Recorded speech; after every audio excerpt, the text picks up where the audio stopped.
يلا يا سيدي المعلمين بقى يا عم الحاج. مش تاكل معاه؟ لا ماليش نفس. مالكش نفس؟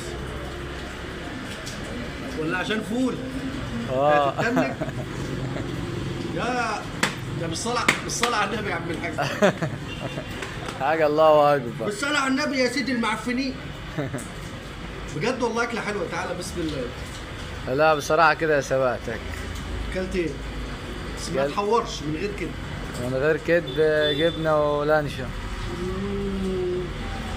مربين قطط ما شاء الله. أمال إيه؟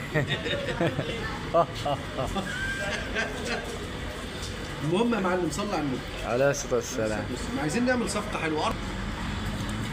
الشقة والعربية، سيبك من العربية، والتشطيب والفرش. تمام.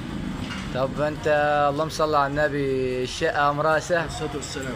الشقة مراسة؟ ازاي؟ ولاد عمك بالصلاة على النبي كلهم صنايعية ويخدموك. ما شاء الله. تصدق عندك حق. يعني عندك يعني عمر اخوك مثلا. ده احنا لو قسمناه اهو. تمام. عمر اخوك ممكن يبني ويمحر، وانت ما شاء الله كهرباء الله اكبر. نردمك بعينينا. هتشطب لنا كهرباء. نردمك بعينينا. طب دور حسن ايه بقى؟ يجي يرخم عليك انت وعمر. والنقاشه بقى نجيب احمد العفريت، معلم سلامه نبيل، ستورجي ايده تتلف في شاش ما شاء الله، ايده تتلف في حرير لا مؤاخذه. سلامه معلش. بالنسبة للمونتان المعلم حماده ورشه جاد المولى الله اكبر. صح. مدغدغه الدنيا في الصعيد يا معلم. اوعى تقول لي ابن والمعلم عيسوي وعمك اشرف عبد الرحيم عبد الجي الحاجه على والدي جي وبتاع ما شاء الله يعني. طب ايه؟ طب ما احنا الدنيا خلصانه اهي. والله سهلة. والله حلوه يعني. هم ما شاء الله يجوزوك من هنا وتاني يوم يحبسوك عدل.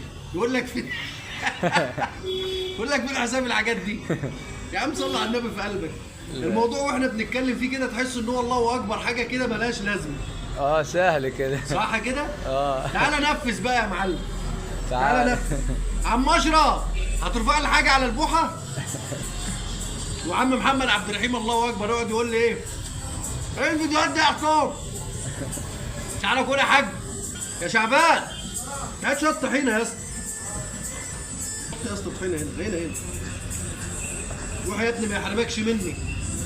ربنا يخليني ليك. الواد اتوصى بزياده. رمى علبه الطحينه في الطبق الفوق. انت اللي عايز كده. اي والله صحيح. جيب الشيخ صابر فتحي. صح؟ الله اكبر. الله. يقول لك حي حي حي حي.